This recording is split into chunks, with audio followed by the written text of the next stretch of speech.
Do you like jelly beans? I do. And when I was growing up, my dad's favorite flavor were the black ones. And because of that, my favorite ones are the black too. Now, I do like all the other ones as well. Now, in today's episode, a different jelly bean's involved. JellyBean is a Canine Court Advocate. She's mainly this black lab, and she's got a little bit of golden retriever added in. Now, remember, my favorite jelly bean is black, and you're going to understand why. Now, here's some background on JellyBean. She had been trained at Leaders for the Blind before coming to the Canine Advocacy program. Once there, and after lots of training, she was adopted and then she went to work. She went to work to help comfort victims of all ages in courtrooms of Wayne County, Michigan. Jamie Buchholtz, she joins us. She's a child advocate and she's JellyBean's trainer. She tells us all about JellyBean, the program, and the amazing benefits that she provides them.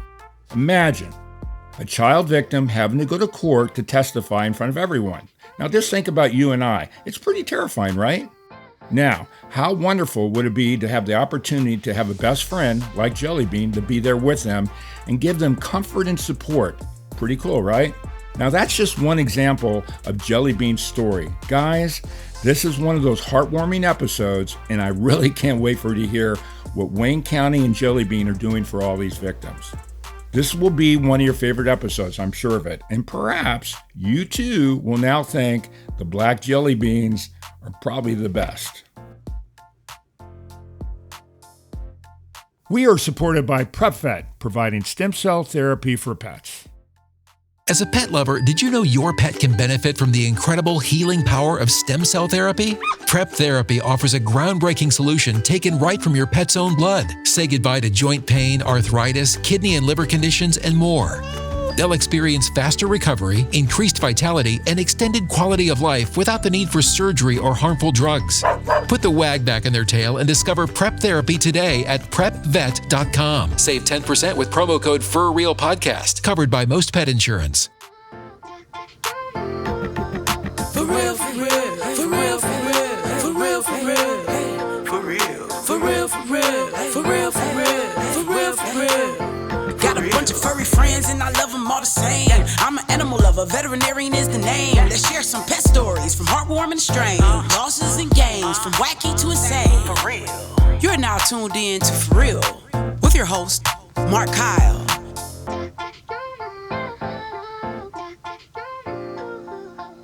Hey, everybody, and welcome back to the For Real podcast. Today's one we've been trying to coordinate for quite some time now. I've got Jamie Buchholtz online with me, and she's the Assistant Director of Victim Services and also the trainer, my guest trainer and friend of JellyBean, who is a canine advocate. Jamie, welcome to the show, and we're going to dig into where you guys are and all that kind of stuff, but I just wanted to get started and at least introduce everybody who you are. Thank you, Mark. It's a pleasure to be here. Well, we got to get into JellyBean, but let's JellyBean, when you guys all hear about this, you're going to love it. First of all, I love the name anyways, but let's talk about you. You guys are up in Michigan in Wayne County, which is close to Detroit for people that don't really know where that is. But let's talk about your background, how you got involved. I know we talked a little bit about social working and all that. So, but let's just kind of dig into that, and then we'll get into, what was involved with JellyBean and all the great things that he and you are doing. Sure. So I started as a victim advocate in the Wayne County Prosecutor's Office, working in the child abuse unit. So anytime there was a child was a victim of a crime or a necessary witness, it would come to our office. And I was in that position for 13 and a half years until recently. And then I was made the Assistant Director of Victim Services. And for about 6 years ago is when Prosecutor Worthy kind of first floated the idea of getting a canine advocate for the office. There were a little bit of logistics and planning that went into it, but that's when the whole idea kind of first started being floated, was about 6 years ago. So obviously you love kids because of the job you're doing, but were you an animal lover at that point too? Oh, yes. I've never not had an animal. Grew up with dogs. I've never not had a dog. I believe at one point when I was growing up, we had 2 dogs, 2 cats, and a saltwater aquarium. So animals have always been a huge part of my life. Big animal lover. You sound like my house. When I was growing up, at one point, we had 6 dogs and 2 cats, and we even had a goat at one point too Oh, in geez, the yeah. backyard. It was a miniature goat. It was pretty crazy. So, okay, so somebody comes to you and says, "Hey, would you be interested in being involved with this?" So, talk to me how that worked. I mean, wait till when I can't wait for everybody to hear when you start digging into this in detail what these animals can do for all the different victims. It's pretty amazing. But let's talk about how it started and then kind of get us up to today and we can tell some stories and whatever else we're going to do. All right. So it all started when Prosecutor Worthy kind of went all in on this idea. The first step was trying to find, okay, we need somebody to be the dog's owner, and then we need somebody to be the handler. I love the idea of doing both, but because we have a 100-pound dog at home and another cat at home, my husband kind of said no to that, but I kind of raised I'll be the handler, I'll be the handler.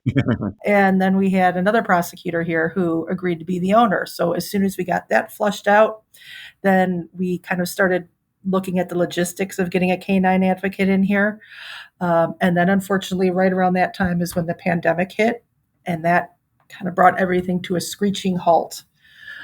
So it wasn't until I would say 2022, I would say late summer, early fall of 2022, that things kind of picked back up again. We got in touch with the Canine Advocacy Program of Michigan. The man who founded this program, his name is Dan Kajanu, and we kind of got back on board. Things kind of started ramping back up as we're coming out of the pandemic, and then just got on a waiting list for a canine advocate. And then in February of 2023 is when JellyBean officially got placed with not me, but with his family. And I started training with her a few days later. She started coming into the office, and I started training with her a few days later. So we've had her for just over a year here at the office. So how does that work? So when you get on the waiting list, but do you get to meet Jelly Bean first and see if you guys get along, or I mean, how does that work? So there is, I guess you could call it a screening process. So we meet with the head of this program, and it was the Hindelang family. Those are JellyBean's owners. They kind of said, they're a very young family, 3 young children, wanted a pet. They kind of had their preferences and, kind of parameters given the fact that they're a young family, and then you're kind of waiting for a dog to come through the system. All of these dogs are trained by the leader dog for the blind program here in Rochester, Michigan. And what happens is, as these dogs, they go through, I mean, they're basically bred at leader dogs, and they are trained for 2 years to become a dog for a visually impaired person. Whenever one of these dogs does not work out for whatever the reason, then they get, as Dan Kajana would say, they don't fail, they just get repurposed to the Canine Advocacy Program. Sure. So after we gave them all of the parameters as far as the type of dog we were looking for, then we had to wait for that dog to kind of come through the system. And when Dan, the head of that program, found one that was a match, that's when JellyBean came to us. So when we got her, she actually was placed with the visually impaired person. So she got through that part. And the reason she had to be reassigned is when she would be walking with that person, she would tend to just come to a stop. Like JellyBean would just stop and wouldn't walk anymore, which, as you can imagine, with the visually impaired person is a problem. Yeah, it probably didn't work very well. Didn't work really well. But, so unfortunately, worked out for our benefit. So, a couple questions on that. And so you said they breed them. So they're not rescue dogs. They get them as puppies and then they bring them through the program, the blind program? Yeah, the leader dogs, I mean, they have there's a whole system over there where they have these dogs that they get and start training them from the time they're 2 months old for 2 years. Yeah. And so they're for 2 years. So how old was JellyBean when you guys got her? Was she 2 or 3 years old or something like that? Yeah. She was just over 2. Wow. Because there's a lot of other programs out there. I don't know. So we had somebody on the show that was Medical Mutts, and what they do is similar but different. But they get rescue dogs, and then they bring them through their program and they train them as well for a variety of different disorders and that. But oftentimes, just like you were saying, they fail in their program and then they find their forever homes in a different way, which is really great what these guys are doing too, because and they're raising these dogs. If they don't fit into whatever, they're not a perfect peg for a square hole or whatever it is, that they're actually being able to help somebody else that's going through some kind of different situation as well. I think it's great. Right, it is. So JellyBean decides, I'm going to stop on the sidewalk, so I'm not going to do that anymore. But I'm going to join you guys. So you get JellyBean. Well, you guys find the home for him there, and now you start taking there. So let's walk through the training program. What all the both of you have to go through for your system, and then let's dig into what exactly they're doing as advocates for the court system and all that. Sure. So when we got JellyBean, obviously it's $2,000 worth of training that this dog has had. Basically, having gone through the Leader Dogs for the Blind, she is an amazingly well-trained dog. She can, follow hand signals. You don't have to speak to her. She's just trained. Depending on the hand signal, there's one for sit. There's another hand signal for stay. There's one for down. Wait a minute. One question. Is there one for walk and when they stop? There is one for heel, Okay. right? So if she does stop, you would just tap your hip and that means heel. But as well trained as she is when it comes to obedience, she wasn't trained to go into a courtroom. Of course. So there is Dan Cajano actually comes out, and he came out and told us kind of how to go through training her and what she would need to do when she appears in court with the kids. So he kind of gave me the basic training, for lack of a better word, and then the onus was on me to train with JellyBean to get her to the point where she could do that. So we are fortunate enough that we had access to a courtroom down here that is not being used. So in those first, I would say, 5 weeks that we had JellyBean, to the extent that my schedule would allow it, because I was still doing my advocate job, I would train with her. I would try and train with her 4 days a week, sometimes up to 2 hours a day. So if my schedule would allow it, it would be a training session in the morning and a training session in the afternoon.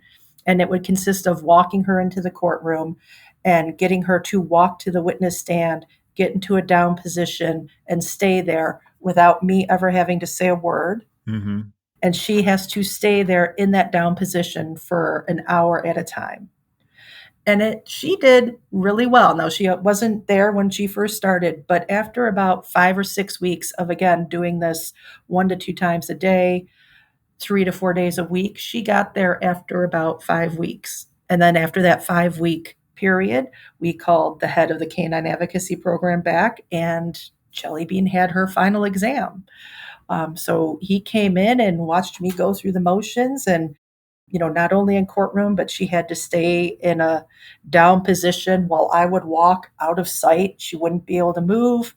And then she would have to be in the courtroom and stay in that down position for an hour while him and his partner are going around and making all sorts of noises and trying to distract her.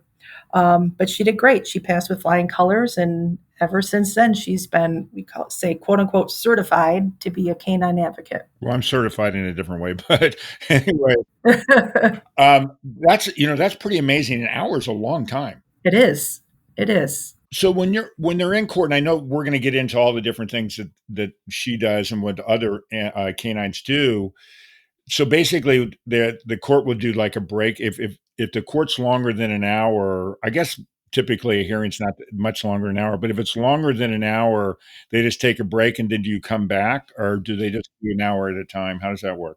Yeah. So if the dog's going to be there, right? If we have a case where the dog is going to be in court with a victim, the court is aware, and the court has to be put on notice in advance that there's going to be a canine advocate there, and they know that the dog's limit is an hour. And after an hour, whether the testimony is done or not, we need to take a break, so we can take the dog outside. She can let off some energy before she comes back in and Sure. kind of retakes the witness stand with the child. And maybe have to go to the bathroom too. Yeah, we do. We take her outside. Yep. Okay. So I still can't imagine any dog I've ever owned in my life that would sit for an hour anywhere. That's not even a possibility. Well, to be So fair, what we would do before we would train with her and before she does go to court is she goes on a nice long walk. sure. So we can help her burn off some of that energy so that by the time she gets down there, she's ready for a nap. So trust me, I have a hard time sitting for an hour, so I can only imagine what a dog is. So now let's talk about all the different things that she's doing. And I've read stuff, but I'm going to let you talk about, and it's not only children, it's also adults that have been, whatever assaulted. But let's walk through why they're there. I mean, logically, you can kind of think it through, but let's go through all the reasons why there's a benefit for these animals to be there as a support person. Sure. So the biggest benefit is when we have victims who have to testify in court. And like I said, JellyBean is predominantly will go to court with kids, but she can also work with adults, any victim. We are having people come in to talk about, more often than not, one of the worst things that's happened to them in their life. And there's a certain level of trauma that's associated with that and anxiety about having to go into court Mhm. and face whoever did what they did to you. So it is. So it's very difficult emotionally for these victims. Having a dog there. I mean, we all know, everybody has heard about the benefits of having pets to relieve stress. Sure. It is, so it kind of goes without saying that, well, a dog would be great in this situation. The very first victim that JellyBean ever met after she became a canine advocate was actually not a child, it was an adult. And it was a woman who was getting ready. She had a trial starting that day, and it was a domestic violence case, and she was terrified, Of course. absolutely terrified. And she was in our waiting room and just incredibly nervous. And the prosecutor came and said, "Can JellyBean meet with her?" And I'm like, "Sure." As soon as that dog walked in, the difference in this woman, it was like somebody flipped a light switch. She immediately calmed down. It was, "Oh, JellyBean, come here." She was petting her. She was relaxed. Her, anxiety didn't go away, but decreased by a significant magnitude. And I mean, wasn't crying anymore, and was all of a sudden, just while she's petting JellyBean, able to talk about what happened and Right. review everything with the prosecutor. And just it's amazing. It's just amazing. And that's, I mean, so that's how JellyBean can help even when she's not physically in court with somebody. And she's done that quite a bit, where she'll just meet with victims who are nervous and stressed out and waiting, and she comes in, and as soon as they see her, it's just an immediate relief, right? It's a little respite from all the anxiety they have, and knowing that when they do get frustrated, they can just reach down and JellyBean's there and they can pet her. And I tell kids when they're meeting with her, I said, "This is where all your worries go. So when you pet JellyBean, Right. that's where she's the one who's taken all of those worries and all of those fears and all that anxiety." Well, the other thing is, when I was thinking about it, it takes the focus off the intensity of court. The bottom line is, if anybody's ever been to court just for even a speeding ticket, it's nerve wracking. And so now you take it to a much bigger level of a victim of whatever it may be. And then they're there, their whole mind are spinning. And then if you've got a dog to distract them so they're not doing that, it's got to be just such a relief for these guys. It's unbelievable. It is, right? And we make them an active part of the dog being there. So, depending on different courtrooms and different deputies have different ways that they want witnesses to come in, and sometimes it's not feasible. But ideally, what happens is you're walking in with the kid, and the kid's holding the leash with and walking in with the dog. Now, obviously, I have the other end of the leash, Right. but the kid has her that hand on the leash. So it's almost, not only is it a sense of, "Hey, look at me, I'm here with this dog," but it's also like giving them a sense of control, which a lot of times when they're in court, they don't feel very much of. So it's kind of giving them that mastery over their circumstances in that situation and being a part of the dog that's going to be there and helping them get through this. Well, one of the things I read too, when you start doing the history of it too, and in various different sites when they were talking about, they always talking about it's a neutral person because it's a dog, so they're not taking a side either way. So they're not taking the victim to help, if it's prosecutor or defender either way. they're not there. They're just neutral, which I think makes a lot of sense as well.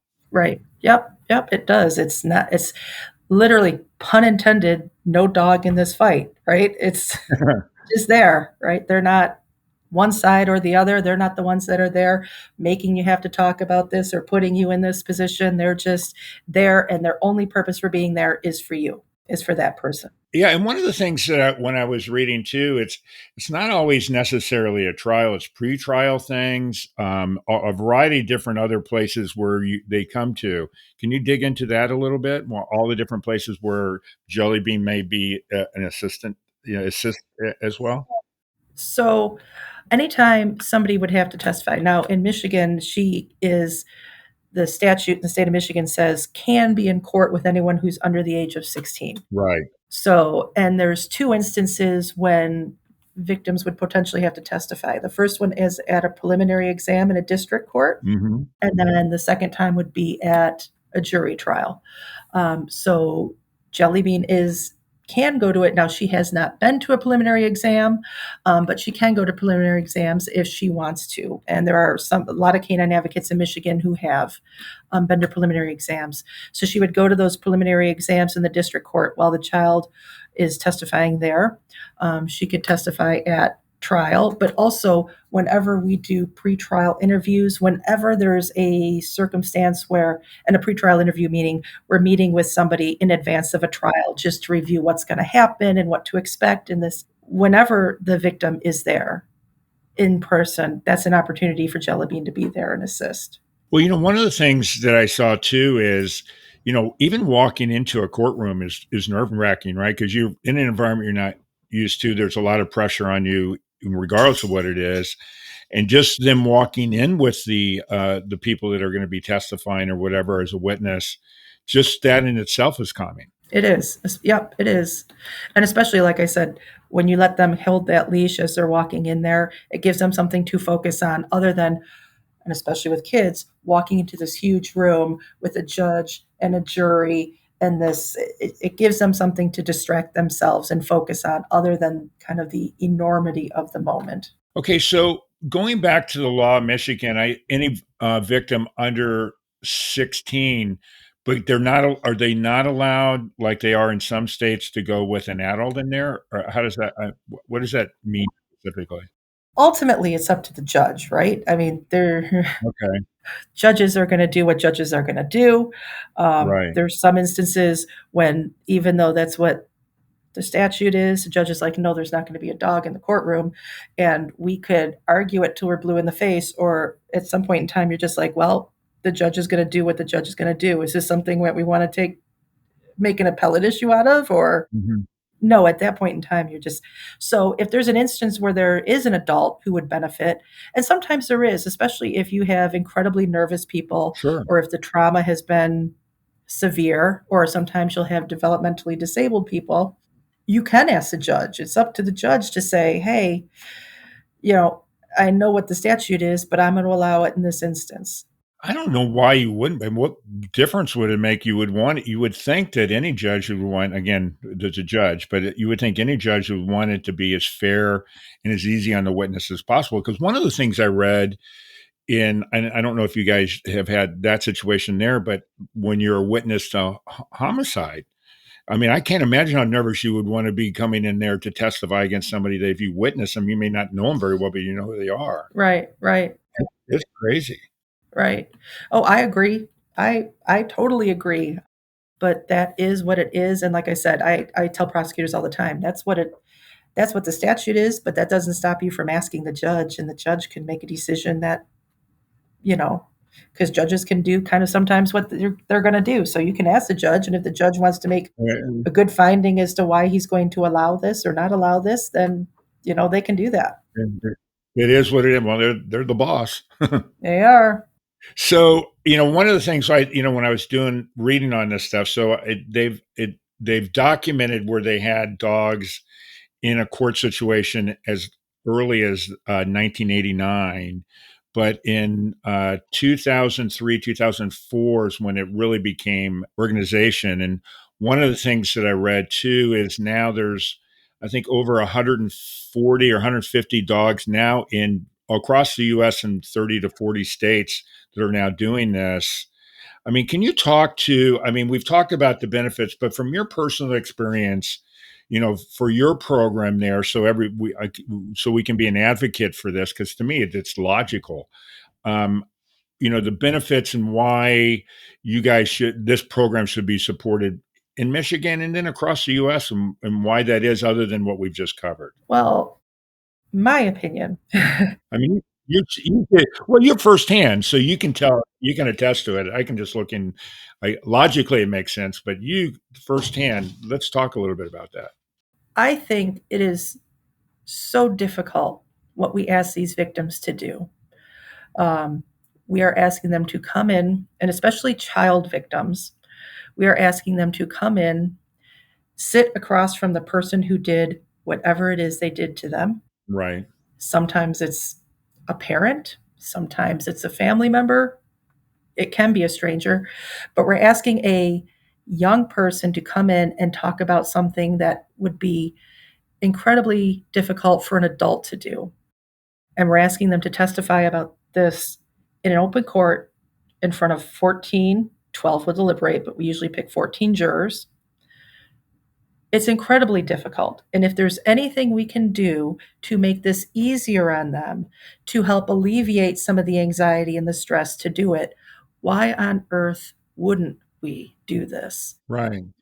I mean, everybody has rights. The defendant has rights, that's for sure. And we will do everything to make sure that the rights of everyone are being protected.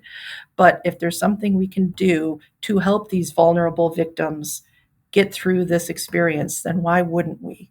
And I think a dog makes perfect sense because I had a conversation with somebody once where this person was questioning at some point, well, why would we need a canine advocate? That's what we have you victim advocates for. And I kind of laughed and I said, well, thank you. I think I am pretty good at my job, but Mhm. I'm not fluffy. You can't pet me, and I'm not going to lay at your feet when you're talking about the worst thing that's ever happened to you.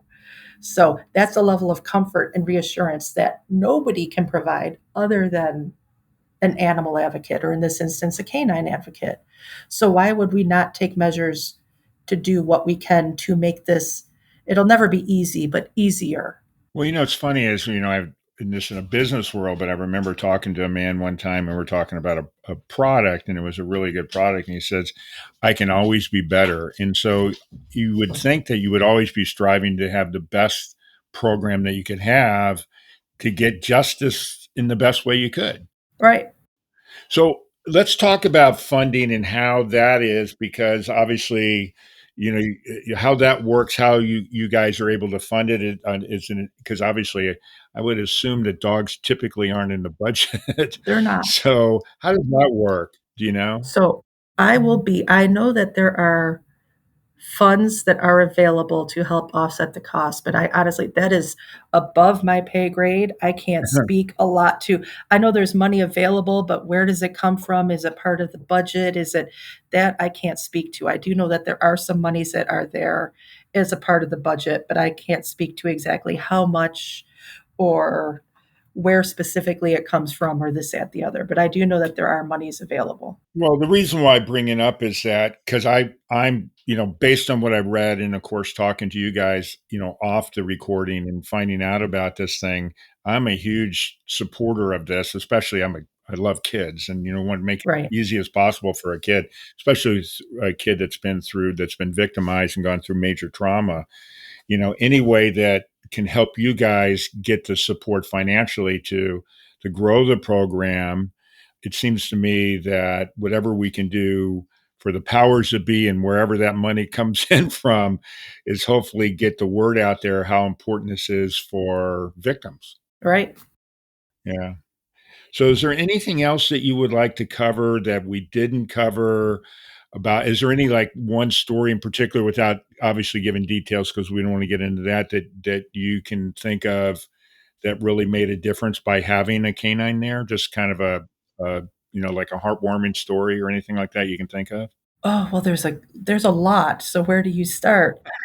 Well, wherever you know what? This is your time to tell me. So wherever you want to go for it. So the first time she did appear in court, there were multiple victims, and she was with the two youngest ones.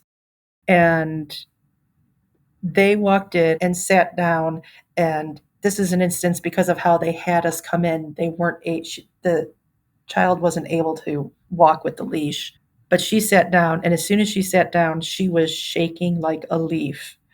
And I was right behind her, and I got JellyBean situated next to her in the witness stand and kind of just pointed to her so she could see where JellyBean was. And she reached down and kind of pat JellyBean on the head and immediately stopped shaking. Oh, And she was able to get through her testimony. She was a rock star. She was able to get through her testimony with flying colors. And that's like, there you go, boom, this is why we have canine advocates. right. Right? Because she walked, and again, it's logistically, we couldn't do it where we were walking side by side. It's just the geography of how they were getting us to the witness stand wouldn't allow it. But as soon as she walked in, she was facing these 14 jurors Oh, and, sat down. And it wasn't until I got JellyBean sat there and placed with her where she could reach down and pet her. It immediately calmed her down. I'm not saying she wasn't nervous, but she wasn't shaking like a leaf anymore. And she was a rock star on the witness stand. She did amazing. And it made a significant difference. So there's that. And that's kind of common. That's typical what happens. The way the anxiety and the nervousness just drops as soon as JellyBean gets involved. But the other thing I think that's remarkable is, we see her here at work. And when she's here, she's a working dog. She's not a therapy dog. She's a working dog. right. When she's not here, she's a pet. And the difference in this dog, and this always is striking to me, the difference in this dog when she is working and when she is not working is remarkable. Because when she leaves this office and goes home for the day, you would not recognize her as the same dog. I tell this funny story that, we were dog sitting her for a long weekend when her family was out of town. And I brought her home and she gets along great with our dog. But my husband he goes, there's no way that this dog can sit on a witness stand for an hour because she's all full of energy and she's bouncing around and, all of these, I'm giving her obedience commands and her hand signals and she's totally ignoring them. She's just having a blast and running around the yard. And he's like, there's no way. There's no way. I don't know how she can do this. And, the next day I go to work and I just took a real quick video of me putting her on the witness stand, not saying a word, just using hand signals and sent it to him. And he's like, I can't believe this is the same dog. So it is remarkable. She's a working dog, but at the end of the day, she's a pet. And there's a big difference between JellyBean, the canine advocate, and JellyBean, the family dog.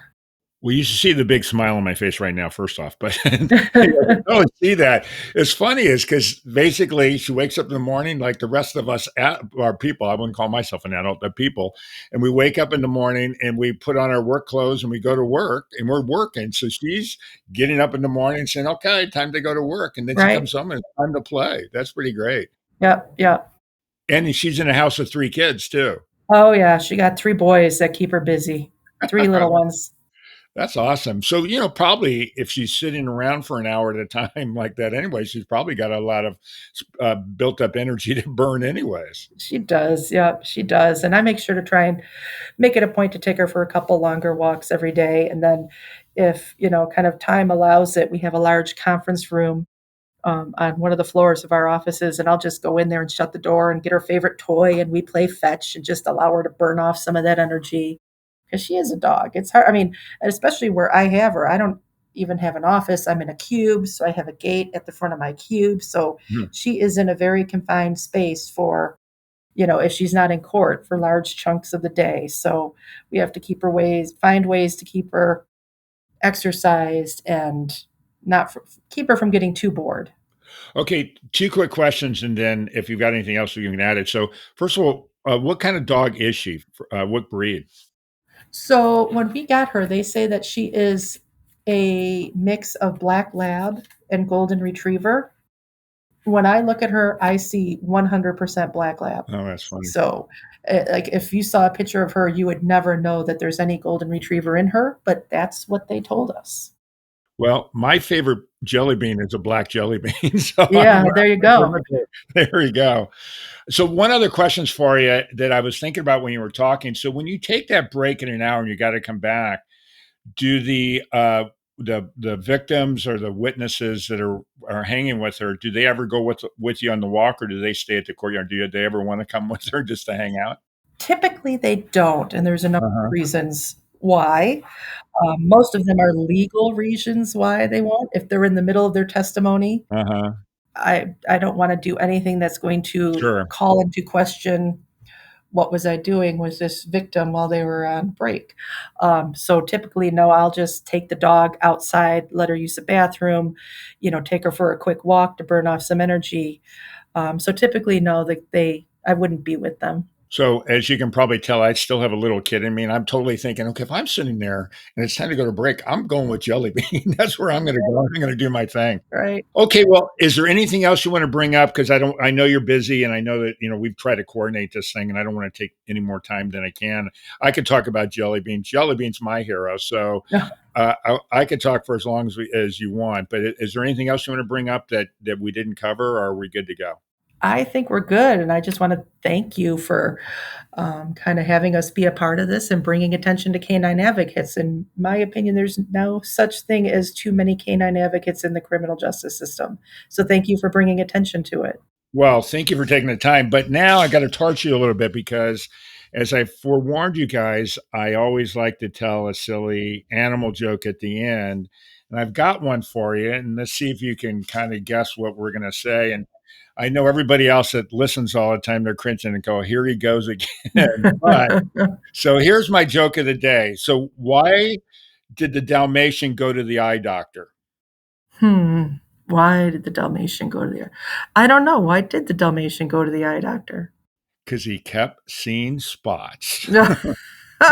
Very cute. Yeah, well, everybody out there saying, "Oh, great, there he went again." But so a couple things. So for you guys that are listening out there, as I say it every time, I know my jokes aren't very good and you cringe ahead of time. If you've got a really good joke that you want to tell, or one of your kids want to tell, or you've got a friend that wants to tell the joke, send me an email to mkyle@forrealpodcast.com, and I'll record you and I'll put you on. And also, please do, by the way, I'd love to have other people join us and tell their jokes. Any joke's better than the ones I typically say. But other than that, for everybody that's listening out there, thank you so much for keeping listening all the time. Please follow, pass the word out so more people can hear stories. I think this is an important one for everybody to get out there because I'm sure, unfortunately, we all know somebody's had to go through stressful situations like this and had to go to court. So it may be an option that they could ask about. And if you got a great idea for the show, let us know. But most importantly, Jamie, thanks so much for joining me. I really, really appreciate you taking the time. And let's give a big clap to Jelly Bean, and for everybody else out there listening. Thanks so much for listening from the bottom of my heart. For real. For real, for real, for real, for real, for real, for real, for real, for real, for real, for real. We're supported by Let's Walk, that's here to love your animals like our own. Austin, Houston, and Denver. Let's Walk is here to love your animals like our own. From daily walks, play, in-house sleepovers, and more. Go to work, out on the town, or take a vacation knowing your pets are in the best hands. This woman-owned small business does it all. Check us out on Instagram at Let's Walk Austin, Houston, and Denver. That concludes this episode of For Real with your host, Mark Kyle. For previous and future episodes of For Real, listen via all major podcast streaming sites.